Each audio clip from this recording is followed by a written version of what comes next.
Hola, bienvenidos nuevamente a Siempre Siendo Reformados. Mi nombre es Andrés Martínez y soy de Puerto Rico. En este video vamos a hablar sobre una conversación que tuve con un hermano no reformado en un video de YouTube que subí hace varios meses. El video se llama Respuesta a Cibersaulo y no vamos a leer la conversación completa porque es bastante larga. Aquellos que les interese leer esta conversación completa, está en el video Respuesta a Cibersaulo. El video está disponible en mi lista de reproducción de videos sobre teología reformada. Es una conversación muy instructiva y invito a todos a que le echen un vistazo. Ahora, vamos a leer una respuesta que el hermano aquí, su nombre es Eunice Otero, y hermano, si estás viendo el video, discúlpame si pronuncio mal tu nombre, pero creo que es Eunice, así que así lo voy a decir. Eunice Otero, en la sección de comentarios de este video, me hizo la siguiente pregunta. Según el calvinismo, ¿el hombre no puede creer a menos que primero sea regenerado? ¿Sí o no? A lo cual yo respondí, absolutamente no. El ser humano puede creer en Cristo luego de que se le ha quitado el corazón de piedra y se le da el de carne. Es luego de ser regenerado. Claramente nosotros los calvinistas creemos que el ser humano no puede creer en Cristo, no puede ejercer fe y arrepentimiento o obedecer la ley de Dios si no es primero regenerado por el Espíritu Santo. Entonces lo que vamos a hacer es leer la respuesta que Eunice Otero dio a mi pequeña respuesta, ¿no? Vamos a leer su respuesta y a proveer la refutación que yo quedé con él en proveerle en este video. Así que sin más preámbulos, vamos a leer la respuesta del señor Eunice Otero a esta pregunta.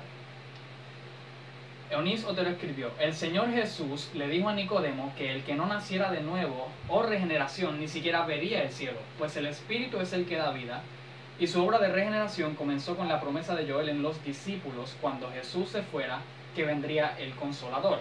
Ahora dice la Biblia en Génesis 15:6 y Gálatas 3:6 que Abraham creyó, esto es fe, y le fue contado por justicia. Todavía no había llegado la hora de regeneración, y la Biblia dice de hombres de fe declarados justos, pero no regenerados. Tuvieron que esperar en el Seol o seno de Abraham hasta que llegara ese prometido que le daría la vida espiritual para poder subir al cielo. Y luego Eunice Otero da una cita de unos versículos que vamos a ver en un momento, pero en resumen, la posición de Eunice Otero es la siguiente. La regeneración es algo que el Espíritu Santo comienza a obrar básicamente en Hechos capítulo 2, cuando viene el Consolador. Y pues obviamente para Eunice Otero, aquellas personas del Antiguo Testamento que creyeron en el Señor, pero no fueron, estas personas creyeron en el Señor, pero no fueron regenerados, sino que estuvieron en el Seol hasta que vino Cristo a rescatarlos del Seol y llevárselos al reino de los cielos. Entonces, los creyentes del Antiguo Testamento entonces eran hombres no regenerados para Eunice Otero y para los que creen como él. Ahora, lo que hay que realmente hacer para refutar esta posición es continuar con la misma discusión sobre la naturaleza pecaminosa del hombre. Si se puede establecer que, y creo que hemos hecho eso en otros videos sobre la total depravación, si se puede establecer que es cierto que el ser humano está muerto en pecado, que como tal no puede ejercer fe y arrepentimiento, ni puede obedecer la ley de Dios, ni puede agradar a Dios, y se puede establecer entonces que la fe y el arrepentimiento son cosas que son don de Dios o don del Espíritu Santo, entonces la posición de Eunice Otero se desplomaría por completo, porque por consiguiente sería necesario que el Espíritu Santo interviniera en la vida de los creyentes para darle el don de la fe y el arrepentimiento para que éste pueda creer. Y también aquellos creyentes del Antiguo Testamento entonces estaban inhabilitados de obedecer la ley de Dios y de ejercer fe y arrepentimiento, y para que creyeran el Espíritu Santo tuvo que intervenir. Así que si se pueden establecer estas dos cosas, la posición de Eunice Otero se desplomaría. Entonces creo que está bastante establecido en Romanos 8, Efesios 2, Romanos 3, que también tengo videos sobre estos textos. Ahí está establecido la muerte del hombre en su pecado y su inhabilidad para obedecer la ley de Dios. Y está establecido también en 2 de Timoteo 2, 24 al 25, Hechos 11, 18, Hechos 5, 31, que el arrepentimiento es don de Dios. Ahí se puede ver en esos textos como el Señor es quien concede el arrepentimiento a las personas, y en Efesios 2 y Filipenses 1, 29, que de hecho se mencionaron en lo que sigue de la conversación en estos textos se establece que la fe es don de Dios. No vamos a discutir estos textos ahora porque hay mucho material que cubrir, pero los invito a ustedes a verificar estos textos y podrán ver cómo la fe y el arrepentimiento son don de Dios, y cómo en Romanos 8, Romanos 3 y Efesios 2 se establece la muerte del hombre en su pecado de tal manera que no puede hacer nada que agrade a Dios.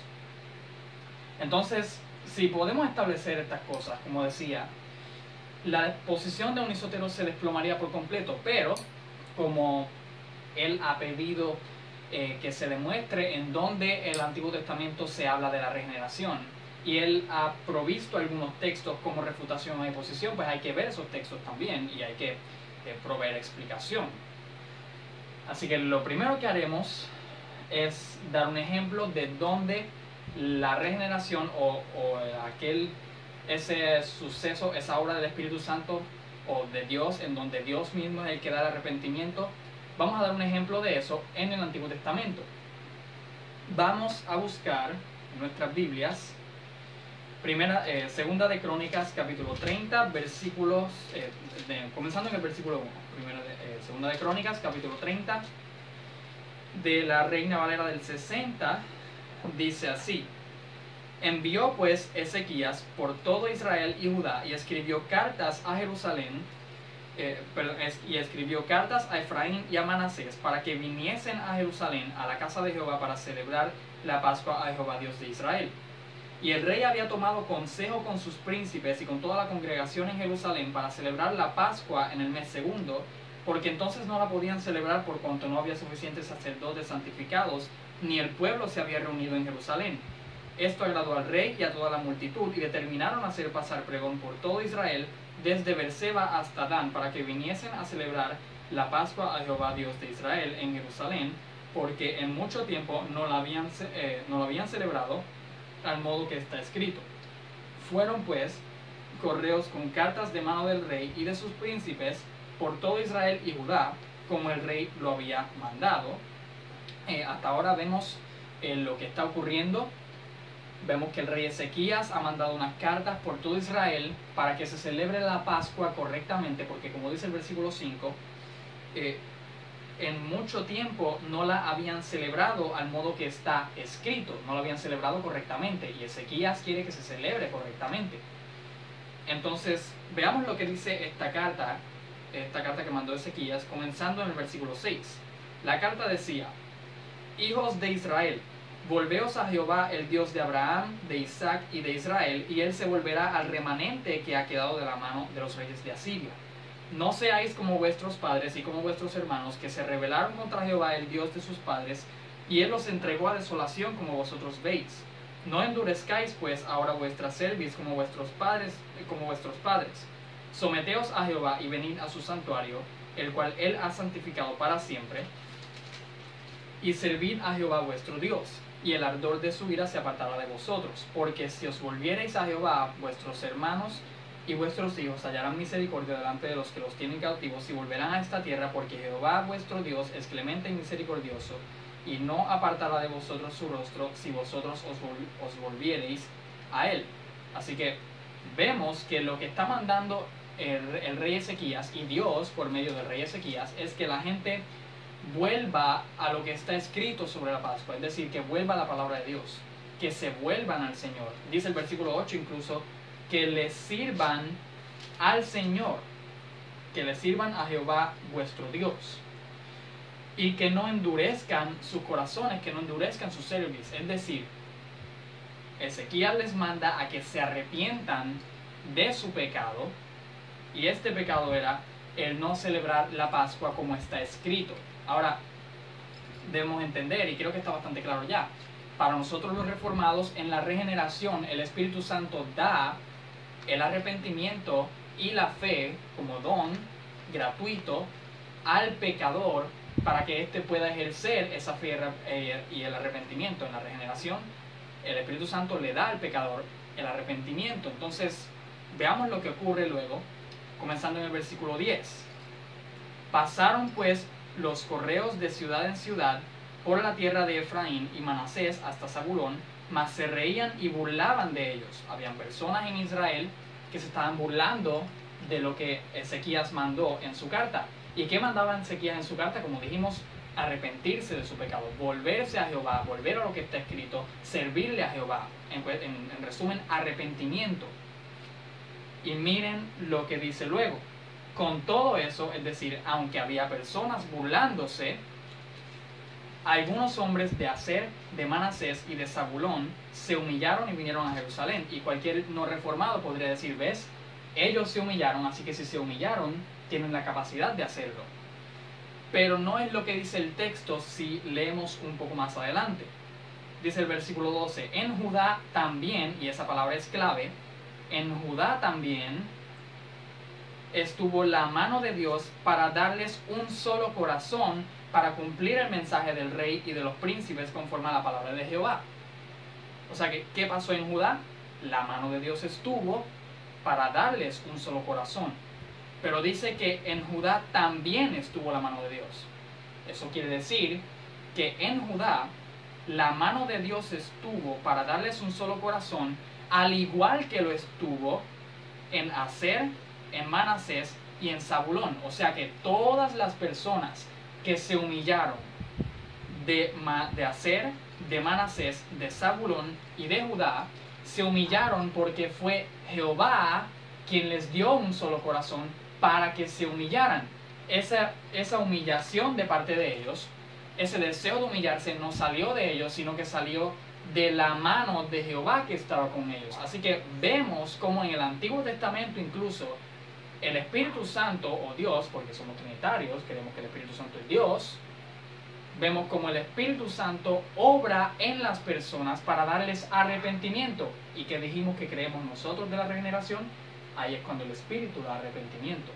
Así que vemos como la regeneración ocurre en el Antiguo Testamento. Vemos como el Espíritu Santo trabajaba en los corazones de estas personas. Entonces queda establecido con este solo ejemplo que la regeneración sí ocurría en el Antiguo Testamento y no es algo que comenzó a ocurrir en Hechos capítulo 2 con la venida del Consolador. El Espíritu Santo ya estaba trabajando, obviamente no trabajaba como el oficio que tenía, o sea, no trabajaba como el Consolador que sería luego de Hechos 2.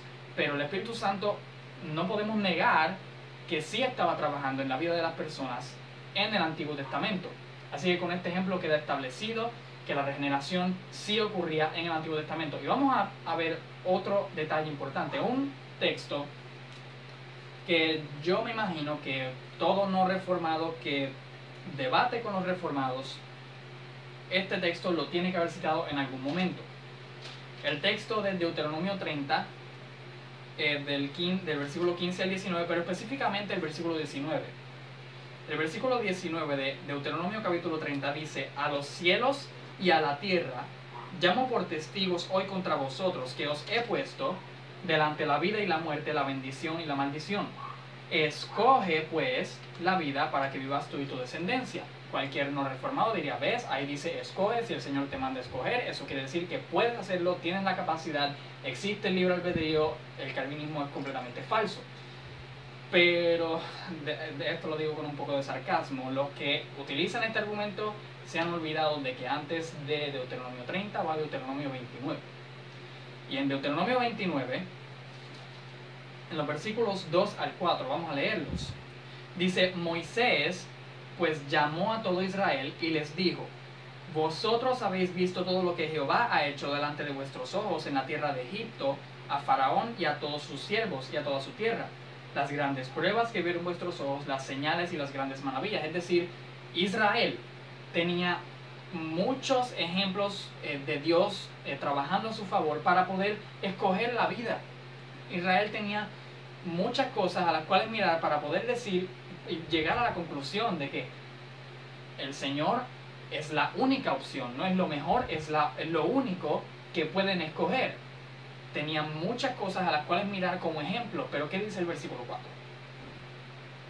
Versículo 4 dice: pero hasta hoy Jehová no os ha dado corazón para entender, ni ojos para ver, ni oídos para oír. O sea que Israel tenía muchas cosas como ejemplo para escoger la vida, para escoger al Señor, pero es Dios quien no había dado corazón para entender, ni ojos para ver, ni oídos para oír. Es decir, que para poder escoger, Dios tiene que dar corazón para entender, ojos para ver y oídos para oír. Así que, y obviamente no vamos a decir que todos y cada uno de los israelitas en este momento, literalmente ninguno entendía lo que el Señor estaba haciendo. Pero supongo que esto el Señor nos da como un principio general, y obviamente sí, también debemos pensar que había israelitas que realmente no entendían nada de lo que el Señor estaba haciendo. Así que a ellos sí, en ese momento quizás Dios les dio el corazón para entender. Debemos mirar esto como la enseñanza de que es el Señor quien tiene que dar el corazón para entender, para que nosotros podamos arrepentirnos, humillarnos delante de Él e ir a Él en fe arrepentimiento. Y esto es exactamente lo que ocurre en 2 de Crónicas capítulo 30.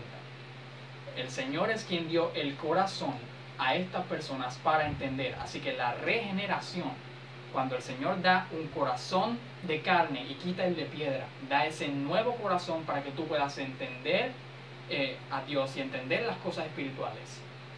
La regeneración sí ocurría en el Antiguo Testamento y no es algo que comenzó a ocurrir en Hechos capítulo 2, como dice nuestro hermano Eunice Otero.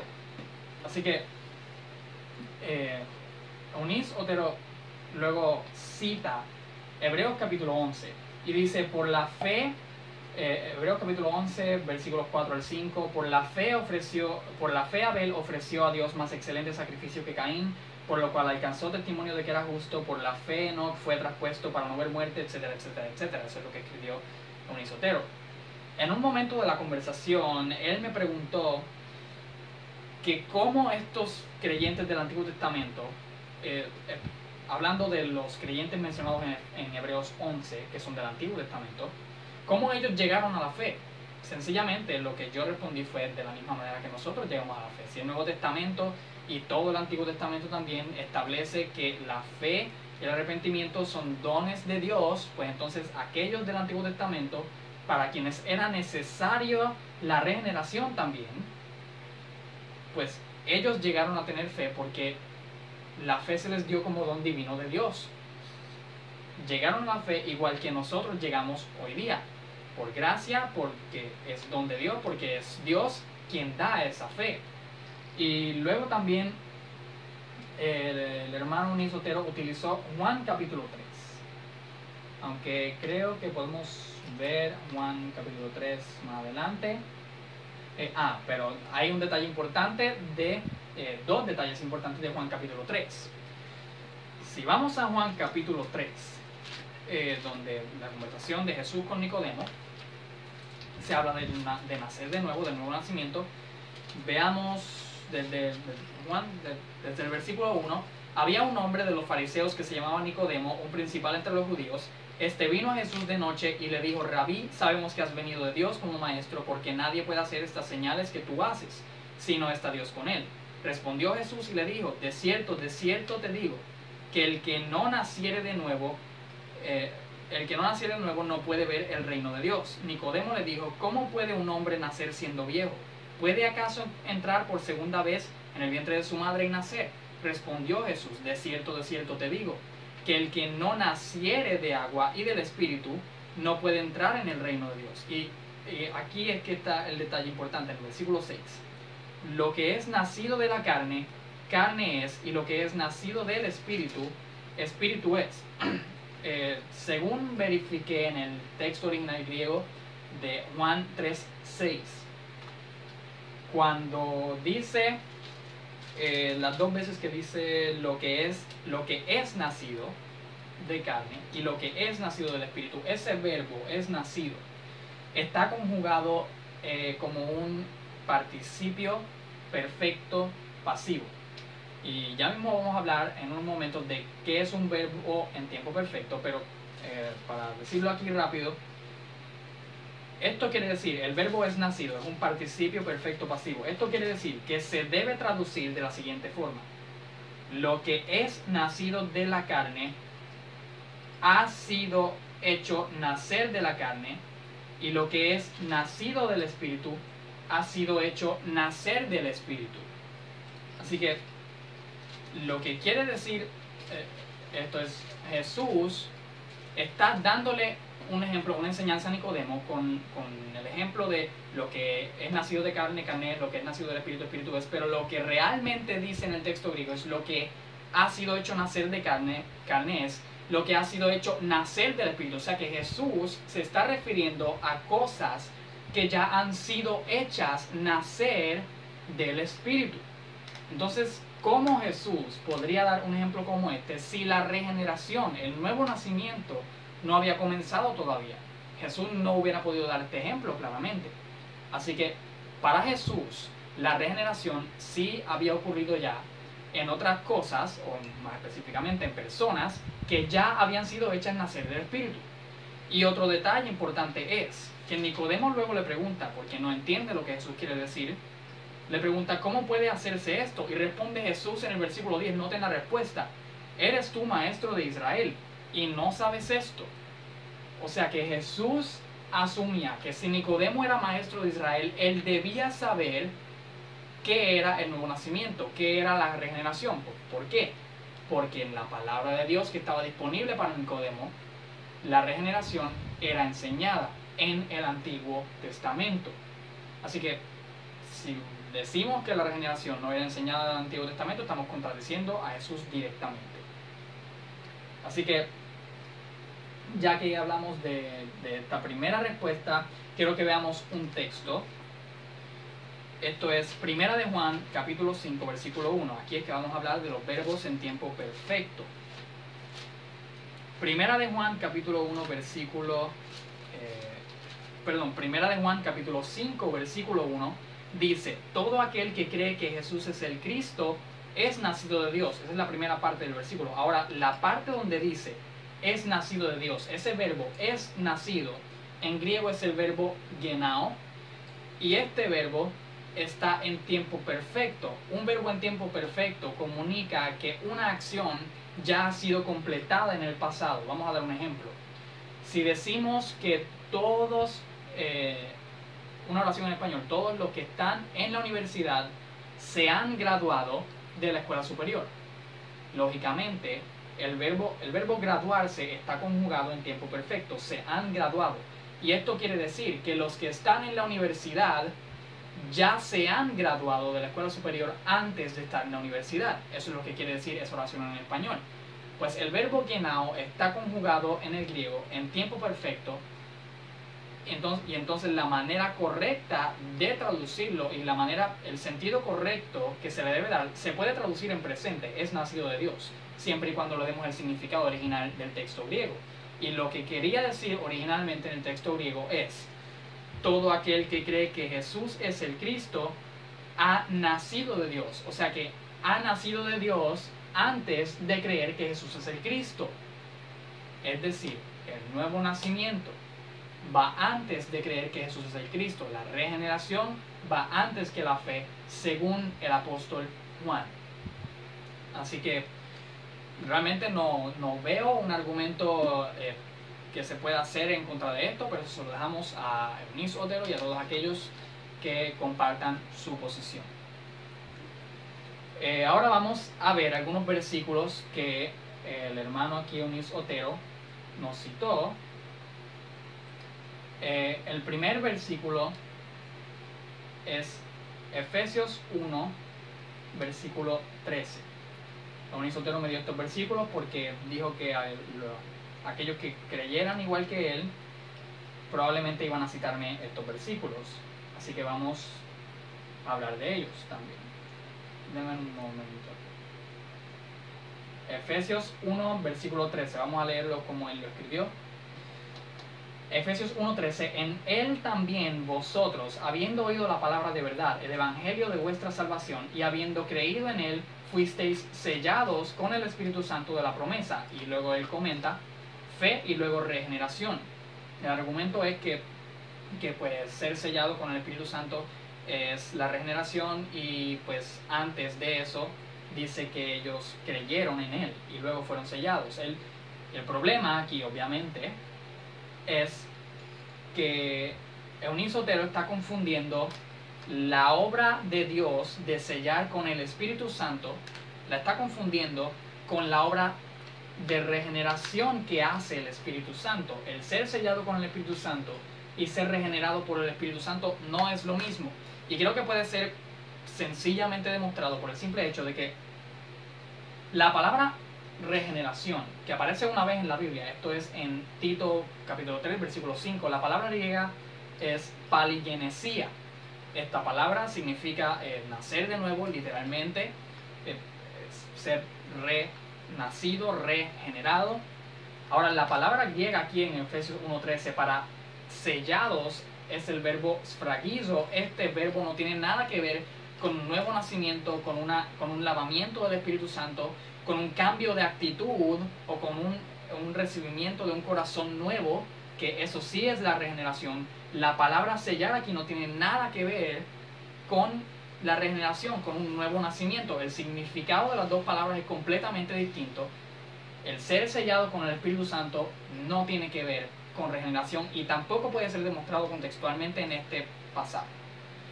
Así que realmente lo que quiere decir el texto sencillamente es que aquellos que creen en Él luego fueron sellados con el Espíritu Santo, y eso es completamente correcto, lo dice claramente la palabra de Dios, y estamos de acuerdo.